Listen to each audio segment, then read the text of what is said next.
국민의당과 바른정당 통합추진협의회가 이르면 이번 달 25일 전당대회를 갖기로 합의한 가운데 국민의당 내홍이 이번에는 비례대표 문제로 옮겨붙는 분위기입니다. 자유한국당에선 홍준표 대표가 대구 북구을 당협위원장직을 신청하자 비용계 일각에서 비판의 목소리가 쏟아지고 있습니다. 김광덕 전 한국일보 정치부장, 최진봉 성공회대 교수 두 분 나오셨습니다. 안녕하십니까? 네, 안녕하십니까? 최 교수님, 국민의당 분당을 두고 이미 몇 주 전부터 비례대표가 분명히 문제가 될 것이다 이야기가 있었는데 지금 이게 다시 이야기가 나오는 거 보면 이제 정말 분당이 거의 마지막 단계에 접어든 것 같습니다. 그럼요. 분당은 사실화된다고 저는 보고요. 이제 물론 이제 전당대회를 어떻게 치르느냐가 문제가 될 수는 있겠지만 전당대회에서 만약에 이제 통합이 결정되고 끝나버리게 되면 나머지 반대했던 분들은 새로 신당을 차리기로 이렇게 좀 결정이 된 상태입니다. 그래서 제가 볼 때는 분당은 피할 수 없는 상황이라고 보여지고 그렇게 되면 이제 비례대표가 중요한 영향을 미치게 되는 거죠.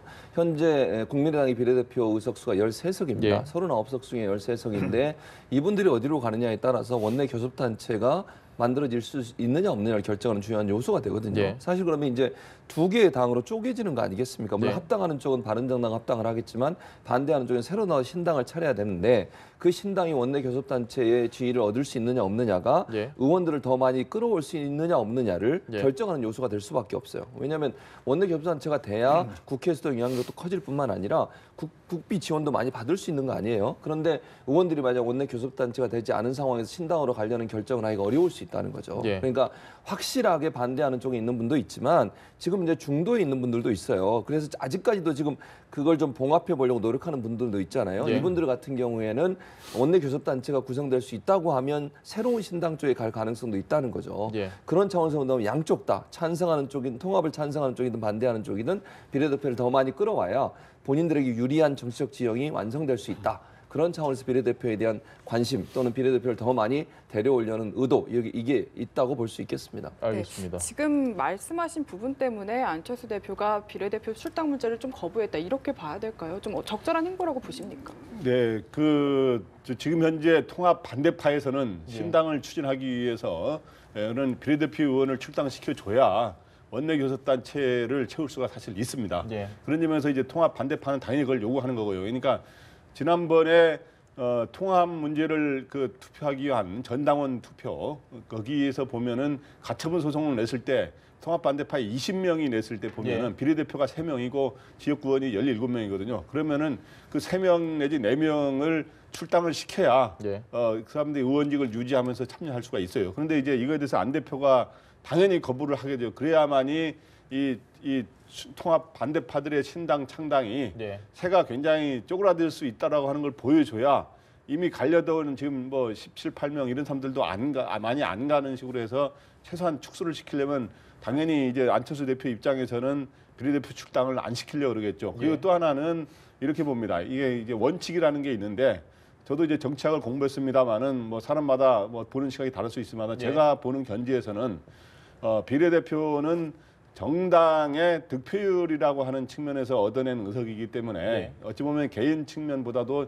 정당으로 얻은 투표이기 때문에 정당 책임 정치라는 측면에서는 원래는 출당은 교과서적으로는 맞는 게 아닙니다. 맞는 게 아닌데 그러나 이제 안철수 대표가 출당을 거부하는 거는 그 전에 했던 행동하고는 좀 내로남불 아니냐 하는 좀 다르다고 하는 지적이 있어요. 그게 뭐냐 하면 지난 총선 때 그 신당을 창당했을 때 이 국민의당을 지지하면서 민주당에 있던 경남 도의원이 있거든요. 이 도의원을 제명시켜달라고 부탁을 했었다는 거죠. 이상돈 의원을 통해서. 근데 이상돈 의원이 이거를 이번에 폭로했기 때문에 그 점은 비록 원칙은 원래 출당시키지 않는 게 거의 맞는 거지만 안철수 대표가 이번에 거부하는 건 그 전에 그거와는 좀 다르지 않느냐, 앞뒤가 다르지 않느냐 이런 지적이 있습니다. 최 교수님, 이게 지금 안 대표가 마음을 먹느냐에 따라서 비례대표 의원을 출당을 하고 말고를 결정할 수 있는 건가요? 꼭 그렇게 되지는 않겠지만 그래도 안 대표 의중이 중요하죠. 왜냐하면 출당을 시켜준다고 하는 것은 대표가 일단 결정해서 할 수 있는 거 아니겠습니까? 물론 여러 가지 그 당내 의견들을 듣긴 들어야 되겠지만 대표 의중이 중요하죠, 사실은. 그리고 이제 안 대표 입장에서 이런 비판을 받을 수 있는 거 아니에요? 지금 부장님 말씀하신 원칙적으로는 정당을 보고 투표를 했으니까 그 사람들의 소속 자체가 정당이다라고 하는 입장에서 보면 비례대표를 출당시키고 안 시키고가 당에서 결정할 문제는 아니라고 얘기할 수 있겠지만 또 네. 반대로 이제 비판하는 사람들 입장에서 뭐라고 얘기하냐면 그럼 국민의당이 그 정체성을 그대로 지키고 있냐는 거죠. 네. 그러니까 처음에 비례대표에 표를 줬던 분들은 국민의당이 지금 지키고 있는 정당 정책, 정강 정책을 보고 표를 준 건데 국민의당이 바른정당과 통합을 하면서 원래 생각과 사상과 이데올리가 바뀔 수도 있는 거 아니에요? 네. 그럼 그 자체가 사실은 안철수 대표가 표를 받아준 분들의 마음을 제대로 반영하지 않고 있다고 비판할 수 있기 때문에 네. 그런 차원에서 본다면 그냥 뭐 우리 표현으로 하면 나이스하게 좋게 그냥 보내주는 것이 좋지 않겠냐. 그 말은 뭐냐면 국회의원들이 본인이 선택할 수 있도록 선택의 어떤 여지를 주자라고 하는 것이 지금 반대파에 주장하고 있는 것이죠. 네. 그런데 이제 안철수 대표 입장에서는 그렇게 결정하기가 쉽지 않다는 거죠. 왜냐하면 그렇게 되면 본인의 세가 줄어들 수 있어요. 통합이 지금 통합되면서도 제가 볼 때는 일부가 떨어져 나가잖아요. 그럼 몇 명이 남을지도 모르는 상황이고. 또 바른정당 입장에서도 바른정당의 11명이 모두 다 오느냐? 저는 그렇게 보지 않습니다. 네. 통합이 됐을 때 바른정당도 숫자가 줄어들 가능성이 있어요. 그러면 통합의 효과 자체가 시너지 효과 자체가 줄어들 수 있거든요. 네. 그러니까 안철수 대표 입장에서는 정치적으로 비례대표를 더 많이 붙잡고 있어야 당의 외연이라든지 당의 의원 숫자가 늘어날 수 있다는 거죠. 그런 차원에서 안철수 대표는 끝까지 반대한다고 저는 생각을 하고요. 네. 그게 정치적으로 또 뭐 도의적으로 다른 사람한테 비판을 받을 수 있는 요소라 하더라도 본인의 이익을 위해서는 절대 양보할 수 없는 그런 카드다 이렇게 보여집니다. 알겠습니다. 지금 중립하라는 이야기를 많은데 사실 저는 중립이라는 표현이 적절한지는 잘 모르겠습니다. 찬성도 하지 않고 반대도 하지 않는 이 국민의당 내부 의원들이 중재안을 제시를 했는데 뭐 양측이 다 받지도 않을 뿐더러 현실 가능성 사실 좀 낮아 보입니다.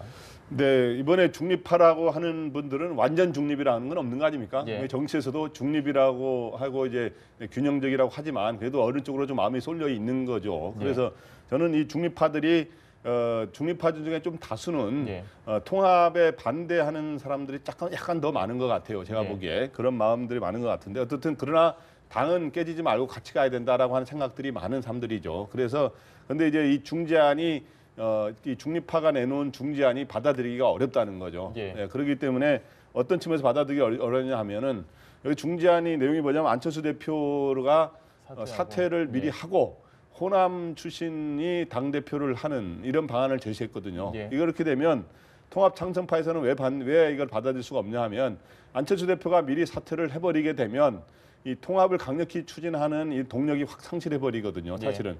그런 측면에서 받아들일 수가 없는 거고 또 통합 반대파에서는 어차피 그러면 이거는 통합을 할 경우에 이렇게 한다라고 하는 거기 때문에 통합을 하지 말자고 하는 게 이제 통합 반대파의 입장인데 통합 반대파의 입장에서도 이걸 섣불리 받기로는 명분상 약하다. 그렇기 때문에 양쪽에서 서로 함께 가자는 말은 좋은데 이거는 받아들이기 없기. 그래서 제가 보기에는 서로 이혼하지 말고 함께 갑시다 이런 거 아닙니까 이게? 이제 이런 것도 사실은 성사되기 어렵고 아까 지금 소위 말하는 지금 합의 이혼이라고 나오는 것도 합의 이혼이 되려면 서로 뜻이 법적으로 재산과 그다음 양육권이라든가 이런 걸 딱 이게 의견이 맞아야 되거든요. 그런데 비례대표 출당에 대해서 합의를 해야 그게 합의 이혼인데 그런 점에서 합의 이혼도 사실은 어렵다 이렇게 보입니다. 그래서 사실은 좀 결별을 하는 거죠. 하게 되면.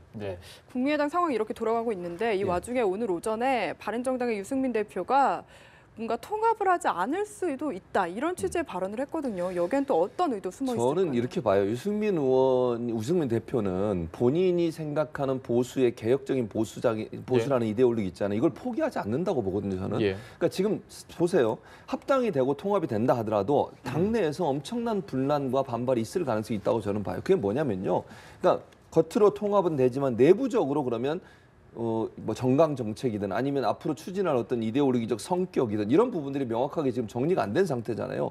가장 크게 부딪히는 건 협볕 정책이에요. 협볕 정책만 해도 지금 지금 바른정당과 국민의당이 포기할 수 없는 이런 상황이란 말이죠. 근데 유승민 대표는 지금 보면요. 계속 강한 말을 던져요. 지난번에도 유승민 대표가 뭐라 그랬습니까? 우리는 보수를 절대로 포기할 수 없다고 얘기했어요. 국민의당이 그런 보수적 가치를 지향하는 정당은 아니었잖아요.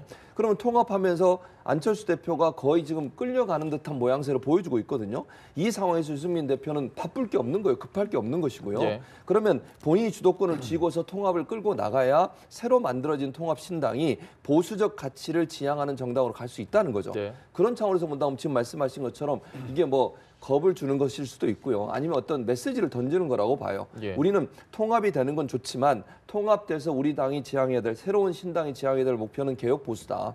이 부분은 양보할 수 없다라고 하는 것이 유승민 대표의 지속적인 메시지라고 저는 생각을 하거든요. 그래서 그 발언도 결국은 그 차원에서 새로운 신당을 만들어 가더라도 본인은 그것이 성사되거나 아니면 받아들여지지 않으면 통합을 뭐 안 할 수도 있다라고 하는 어떤 배수의 진이랄까요? 그런 모습의 메시지가 아닌가 하는 생각이 듭니다. 알겠습니다. 저도 이거 간단히 보완을 하자면 지금 설명을 잘 해주셨는데 기본적으로 이제 통합을 지금 현재 하기로 확정한 건 아니다. 이렇게 유승민 대표가 이런 입장으로 나오지 않았습니까?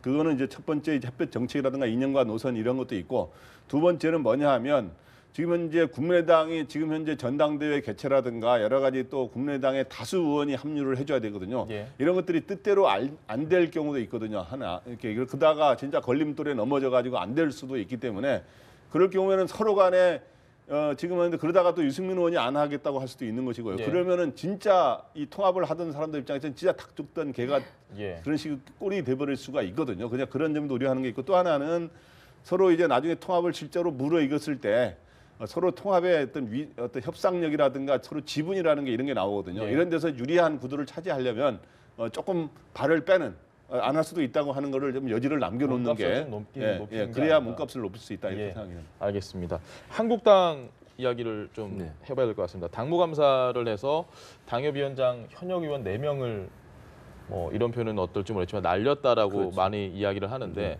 홍 대표가 그러면서 이제 좀 제재 정비를 하기 시작했다. 근데 본인이 지금 그것도 대구 이 한국당의 핵심이죠. 대구 당협위원장을 본인이 지원을 했습니다. 이를 두고 참 말이 많습니다. 그렇습니다. 대구 북구 을 지역인데요. 원래는 여기에 이제 양영모 위원장이 있었는데 이분이 건강상으로 사퇴를 했어요. 거기에 이제 공석이 된 상태고 거기에 지금 지원을 한 걸로 알려지고 있습니다. 그래서 당내 사실은 이제 논란이 많죠. 꽃길만 걷겠다고 하는 것이냐. 정말 대표를 그럼 대표직 사퇴해라 이렇게까지 얘기하는 분들도 있어요. 그래서 뭐 이제 저는 두 가지 측면으로 봅니다. 하나는 홍준표 대표 입장에서는 TK가 중요하죠. 그리고 지금 현재 이제 거의 지지율이 답보 상태에 빠져 있는 자유한국당이 다시 일어서려면 TK를 기반으로 일어설 수밖에 없어요. 뭐 지역주의 그렇게 비판하지만 홍준표 대표 입장에서 TK를 버리고서 어디서 지지를 얻어낼 수 있겠습니까? 그러니까 보수의 심장이라고 할 수 있는 TK 지역에서 다시 바람을 일으키기 위해서는 본인이 거기에 들어가서 원내 진입할 수 있는 교두보를 확보할 필요가 있다는 것이죠. 그게 첫 번째 이유라고 보여지고 두 번째는 이제 TK가 사실 이제 이번에 지방선거에서도요. 김부겸 지금 행자부 장관이 나올 가능성이 있잖아요. 그랬을 때 어떻게 될지 몰라요. 사실은 대구시장 같은 경우도.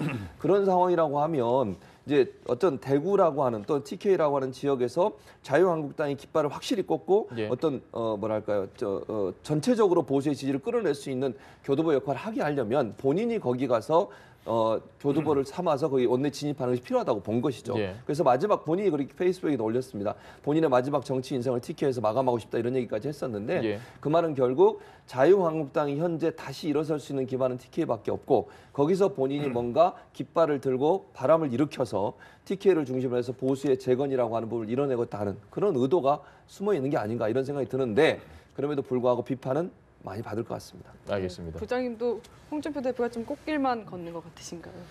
일단은 여기로 가면은 좀 꽃길을 걷는 셈이죠. 이제 의도하든 의도하지 않았든 간에. 근데 어쨌든 결과 뭐 설명을 잘 해주셨으니까 간단하게 말하면 홍준표 대표의 전략은 당도 살고 나도 살자라는 의미에서 여기로 가는 걸로 보입니다. 알겠습니다.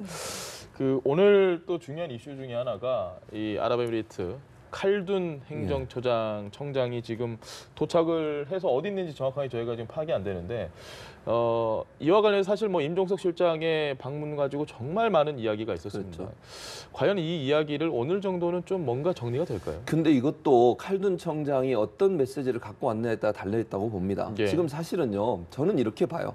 청와대가 말하고 싶은데 말하지 못하는 답답함이 있다고 보거든요. 왜냐하면 지금 몇 가지 언론에서 알려지고 있는 걸 보면 이게 현 정부의 문제는 아니잖아요. 전 정부, 이명박 정부의 문제라고 지금 알려지고 있단 말이죠. 뭐 자세한 내용은 모르겠지만. 그런데 현 정부가 못 밝히는 이유가 뭡니까? 외교적인 문제 때문에 그런 거예요. 그러니까 아랍에미레이트와 우리나라의 정부가 약속을 했고 서로 비밀로 하겠다고 약속을 한 상태에서 우리가 일방적으로 어떤 얘기를 할 수 없는 거 아니겠습니까? 그건 외교 관례상 맞지 않는 것이고요. 그렇게 되면 만약에 다른 나라가 우리나라와 협약을 맺거나 아니면 약속을 할 때 우리의 신뢰성이 어떻게 되겠습니까? 그런 차원에서 현 정부는 그걸 말하지 못하고 있는 부분이 있다고 봐요. 그걸 이제 만약에 칼둔 청장이 오면서 이게 이제 왕세제의 측근으로 알려지고 있잖아요. 네. 이분이 친서를 갖고 온다거나 문 대통령에게 아니면 뭔가 협의를 할 수 있는 어떤 여지를 가지고 와서 임종석 실장과 다시 협의를 통해서 그럼 이 부분까지는 밝혀도 된다라고 하는 합의가 있어진다고 하면 네. 뭔가 의혹을 풀 수 있는 메시지가 나올 가능성이 있다고 봐요. 그러나 칼둔 청장이 왔지만 그런 메시지가 전혀 없다고 하면 그렇다고 하면 밝히기가 힘든 거죠. 그러니까 우리 정부 입장에서는 이게 뭐 약속이니까 국가와 국가 간의 약속이기 때문에 그걸 지켜야 되는 상황이고 그 상황에서 우리가 일방적으로 밝힐 수 없는 어려움이 있는 것이고요.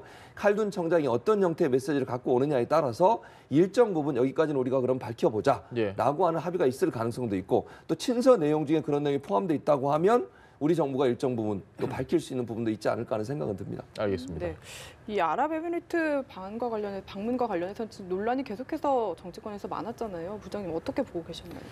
일단 칼둔이 행정청장이 와가지고 이게 지금 현재 한국과 그 아랍에미리트 사이에 이런 관계를 복원하는 그리고 더 좋게 하는 이런 역할은 할 겁니다. 그리고 또 지난번에 임종석 실장이 간지 이제 한 달 만에 딱 오는 건데 그래서 이제 더욱 복원하는 계속 그 작업에 들어갈 것이고 그래서 사이가 좋아질 것인데 그럼 이번에 칼둔 청장이 왔다 그래서 임종석 실장이 아랍에미리트 방문 배경과 여러 가지 왜 그럼 갔느냐는 것에 대해서 여러 설이 진짜 설설설 나오지 않았습니까? 근데 이런 것들이 정확하게 이번 기회에 그 해명되기는 제가 보기에 쉽지 않을 거로 보입니다. 오히려 관계가 좋아졌고 또 이 칼둔 청장은 그럼 양국 관계가 어떻게 돼서 뭐 이렇게 문제가 생겼던 거냐 하면은 뭐 별 문제가 없었다라고 말할 수도 있는 것이고요. 칼둔 청장의 말만으로 이게 의혹이 해소되는 건 아니거든요. 그러면은 대체적인 지금까지 뭐 청와대 해명과 관계없이 여러 가지 언론 보도와 여러 가지 정치권에 나도는 이야기를 종합하자면 이명박 정부 때 아랍에미레이트의 원전 건설을 수주하지 않았습니까? 20조 원. 그다음에 박근혜 정부에서 54조의 운영권을 수주하는 이 과정에서 여러 가지 특히 이명박 정부 때 군사 협정이 이제 맺어졌다 이제 이런 이야기가 나오는데 이제 그 노무현 정부 때도 또 부분적으로 맺어진 것도 있습니다만은 근데 맺어진 게 그러면은 뭔가 관계가 좀 불편한 게 생긴 건데 그게 과연 문재인 정부에 와서 불편하게 생겨서 이번에 그 임종석 실장이 달려갔던 거냐 그런 설도 있고요. 그다음에 또 그런 거로서는 이제 송영무 장관이 중간에 가서 뭔가 협정을 좀 독소 조항을 바꿔보려다가 그런 문제가 있었다는 주장이 있고 또 한편으로는 오늘 아침 일부 언론에 나왔습니다만은 오히려 박근혜 정부 때도 이러한 그 한국의 그 원전 수주에 관련해서 이제 그러한 일종의 대가성이라고 해도 서로 간에 서로 돕는 차원에서 한국의 600만 배럴의 원유를 비축해 놔뒀었는데 여수에 그거를 박근혜 정부 때 말고 2016년 8월에 그게 만료가 되면서 가지고 가버렸다는 거 아니에요? 그러니까 뭔가 박근혜 정부의 말기와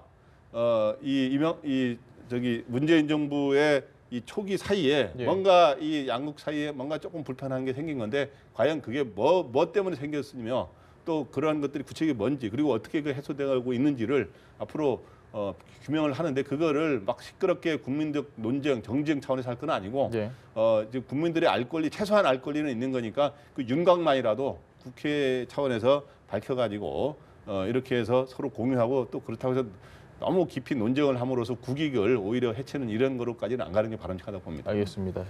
그 실체적 진실이 무엇이냐라는 부분보다 저는 이 부분을 하나 짚고 넘어가고 싶은 게 계속해서 얘기됐지만 방금 말씀하셨던 것처럼 우리 정부 답답한 게 있다. 말할 수 없는 게 있다. 그럼 처음에 이 임종석 실장이 왜 방문을 했느냐? 외교적인 사안이라 확인해 줄 수 없다라는 입장이 나왔으면 됐는데 파병 부대 지원하러 갔다가 또 바꿨다, 또 바꿨다. 그러니까 청와대 내에서 사실 이런 의혹을 더 키운 게 아니냐 이런 시각도 있습니다. 그런 시각이 있죠. 왜냐하면 처음에 갔을 때는 이제 아무래도 처음 지금 지적하셨던 것처럼 외교적인 사안이고 서로가 합의가 된 상황에서 밝힐 수 없는 부분이라고 얘기했으면 어찌 보면 이렇게까지 문제가 의혹이 커지지 않았을 가능성이 있어요. 그런데 지금 계속 뭐 처음에는 파병부대 방문하러 갔다. 그냥 뭐 통상적인 외교 관계 때문에 갔다 이렇게 얘기를 하다 보니까 결국 이제 의혹을 낳는 그런 상황이 됐는데 그건 좀 실수한 부분이 있다고 저는 봐요. 그래서 처음부터 아예 이건 외교적 사안이고 양국 간의 약속이 있었기 때문에 밝힐 수 없는 내용이 있다라고 하는 부분들을 그렇게 명확하게 했다면 물론 그래도 야당은 뭐 정치 공세를 했겠습니다만 지금처럼 이렇게 의혹이 커지진 않았을 가능성이 있죠. 그 부분은 청와대가 앞으로 좀 새겨서 그렇게 어떤 발표를 할 때는 다른 의혹이 남지 않을 수 있도록 하는 그런 방법이 필요하다 이런 생각은 듭니다. 알겠습니다. 네, 알겠습니다. 지금까지 김광덕 전 한국일보 정치부장 그리고 최진봉 성공회대 교수 두 분과 함께 이야기 들어봤습니다. 말씀 잘 들었습니다. 고맙습니다.